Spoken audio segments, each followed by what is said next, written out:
આશ્રમ માટે, આ પ્રભુજી માટે, ગાંડા લોકો માટે, ગાય માતા માટે, સમાજ સેવા માટે તો તમારો ખૂબ ખૂબ આભાર માનું. અને તમારા બધાનો સપોર્ટ જો અમને થોડોક મળે તો અમે આ સેવામાં હજી થોડાક આગળ વધી શકીએ.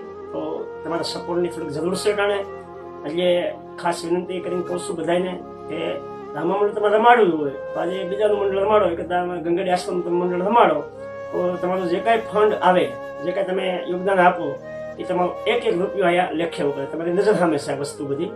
તો આ વિડીયાને વધુમાં વધુ શેર કરજો, લોકો સુધી સંદેશો પૂગે.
સદીદાસ, અમરજીદાસ, જય માતાજી, જય રામદેવજી.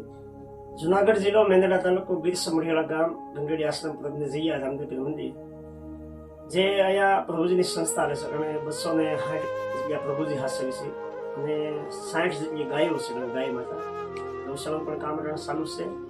અને બીજું કે જે અહીંયા પ્રભુજીની સંખ્યા જે વધવામાં છે તો દયાળુ. અને અહીંયા સમાજ સેવા માટે હોસ્પિટલનું પણ કામ ચાલુ છે. સમાજને કામ આવે, કેમ કે અમારા મેંદરડા તાલુકામાં એવી હોસ્પિટલ નથી. આજે હોસ્પિટલ પણ બનાવી છે અમારા નામની, એનું પણ બાંધકામ ચાલુ છે. અને હોસ્પિટલ બનશે તો એવું નથી કે મેંદરડા તાલુકાને કામ આવશે, બધાને કામ આવશે. કોઈ પણ વ્યક્તિ આવી શકે અહીંયા. તો આજે જે કાંઈ અમે આ કાર્ય કરી રહ્યા છીએ સમાજ સેવાનું, આ ગાંડા લોકોને હાથસવી છે, જે ગૌશાળા અને આ હોસ્પિટલનું નિર્માણ કરી રહ્યા છીએ, તો એ સમાજ સેવા માટેનું કાર્ય છે. એ જે કાંઈ કરી છે અમે રામા મંડળ અમારું જે હાલે છે ગંગડી આશ્રમનું, એ મંડળ રમી તો એક જાહેર જનતાને એક સંદેશો આપું છું કે બધાને કે જે ગામના કોઈ સરપંચ હોય, આગેવાનો હોય, કે એક એક પ્રોગ્રામ ખાલી અમને આપો ગંગડી આશ્રમ માટે, આ પ્રભુજી માટે, ગાંડા લોકો માટે, ગાય માતા માટે, સમાજ સેવા માટે. તો તમારો ખૂબ ખૂબ આભાર માનું.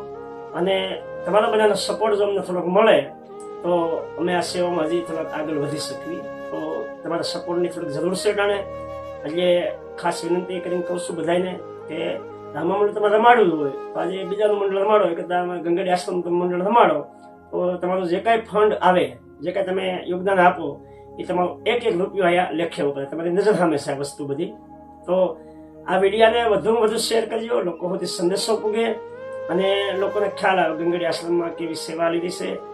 અને બીજું કે આમાં ઘણા પ્રશ્ન પણ આવે છે મારી પાસે કે ભાઈ બાપુ પાદરા પહેરે છે આ તે. દયાળુ જે હું પાદરા ભજવું છું, મને કોઈ શોખ નથી રમવાનો, પણ આજે મારા હાટનું પાદરા એક મૂકવું એટલે 3500-4000 રૂપિયા કલાકારને દેવા પડે હા એક નાઇટના. પછી જે કંઈ સાઉન્ડનું બધું આ તે હું બધું ફિટ કરતો હોય, બધું કામ કરતો હોય એની અંદર, એમાં પણ માણસ રાખો તો એને 500,000 રૂપિયા એને પણ આપવા પડે, એટલે ઓછામાં ઓછા 5,000 રૂપિયા એક નાઇટે દેવા પડે 2 વ્યક્તિને રાખવી છે. તો આજે મારી એવી ધારણા છે કે હું એ માટે પાત્ર ભજવું છું કે દર નાઇટના 5,000 રૂપિયા બસે તો વર્ષની અમારી 100 ઉપર નાઇટ હોય ગંગેડી આશ્રમના મંડળની. તો આજે 100 નાઇટ ખાલી ગણવી, 100 નાઇટનો હિસાબ કરી તો 5,000 લેખે ગણવી તો 5 લાખ રૂપિયા વયા જાય. તો 5 લાખ વયા ન જાય અને આશ્રમ માટે બસે એ બસાવ કરવા માટેથી હું પાત્ર પોતે ભજવું છું.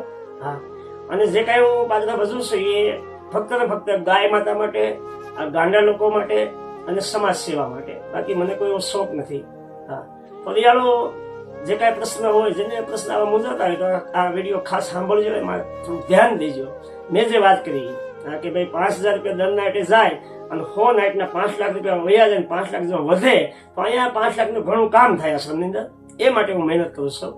તો દયાળુ આજે જેટલો અધિકાર, અમે તો સાધુ સેવી, હું અને મારા શિષ્ય મીરા માતાજી, અમે તો સાધુ સેવી, સંન્યાસ પહેર્યો છે એટલે અમે અમારું કર્મ કરી રહ્યા છે, પણ તમારો પણ અધિકાર છે. તમે પણ આ ગંગડી આશ્રમની અંદર જે સેવા આલી છે એમાં સહભાગ્ય બનો અને આ સંસ્થા જે આગળ વધે, આ આશ્રમ આગળ વધે, સમાજ સેવા થાય, આવા પાગલોની સેવા થાય, ગાય માતાની પણ સેવા થાય. તો દયાળુ આ વૃક્ષ એક વાયુ છે, એ વૃક્ષને પાણીની, પ્રેમરૂપી પાણી અને સહયોગરૂપી સહકારની જરૂર છે. અને તો વધુમાં વધુ વિડીયોને શેર કરજો અને લોકો સુધી સંદેશો પૂગે એટલું ખાસ કહું છું. બધાએ આ વધુ વિડીયોને આગળ વધારજો. અને બીજું કે જે અમારું મંડળ હાલે છે એ મંડળની અંદર તમે જુઓ, અમારું મંડળ લાઈવે હોય જ. હા, અને અમે તેની ગેરંટી આપી છે કે તમારું ગામ અને તમારા મહેમાન એમ કે મંડળમાં કાંઈ નહોતું તો અમારે 1 રૂપિયો પણ ન જોઈએ, એમને ભાઈ એવી જાત કાઢીને અમારે. એવા અમારી પાસે કલાકારો પણ સારા છે બધાય, અને છોકરાઓ મહેનત પણ કરે છે આ પ્રભુજી માટે, ગાંડા લોકો માટે. તો દયાળુ અવશ્ય અમારું મંડળ રમાડો. ખાસ બધાને વિનંતી, જે કાંઈ સર્પશ્રી હોય, આગેવાનો હોય, વડીલો, યુવાનો, બધાને વિનંતી કરીને કહું છું કે અમારા ગંગેડી આશ્રમનું મંડળ તમે તમારા ગામની અંદર રમવા તેડાવો અથવા સિટીમાં રહેતા હોય ત્યાં પણ તેડાવો તો એટલું અમને સપોર્ટ મળી જાય, સહયોગ મળે. અને આ જે જરૂર છે અહીંયા કણે, કેમ કે એનું બધું કામ હાલે છે, બાંધકામ હાલે છે, શેડ બને છે, ગૌશાળાનું કામ ચાલુ છે, એમાં બધે થોડુંક અમને સપોર્ટ મળી જાય, સહકાર મળી જાય. તો ઉનાળો નજીક આવે છે અને 3જા મહિના અટાણે નાઇટ અમારી હમણાં ચાલુ થવાની છે 6 તારીખથી, પણ ઉનાળામાં વધારે નાઇટ હોય એટલે થોડુંક અમને સપોર્ટ આપો આ રીતે. તો તમારો ખૂબ ખૂબ આભાર. ભગવાન તમારું સારું કરશે. તમારા ઈષ્ટદેવ જે તમારા પરમાત્મા છે એ પણ રાજી થાય. એટલે ખાસ બધાને વિનંતી કરીને કહું છું કે અમારા ગંગેડી આશ્રમનું મંડળ રમાડો. દિવાળીનું પણ, આવતી દિવાળીના પણ બુકિંગ ચાલુ થઈ ગયેલા છે અટાણેથી, અને અટાણે પણ ઉનાળામાં જે કોઈને રમાડવું હોય મંડળ તો અવશ્ય અમારો કોન્ટેક્ટ કરો અને ગંગેડી આશ્રમનું મંડળ તમે રમાડો. તો તમારો સપોર્ટ અમને મળે તો અમે આ સેવામાં આગળ વધી શકીએ. આપણે બધા ભેગા મળી અને આ પ્રભુજી માટે થોડુંક કરવી તો આપણું જીવન પણ ધન્ય બની જાય. તો બધાને મારા સદદેવીદાસ, જય માતાજી, જય રામદેવ.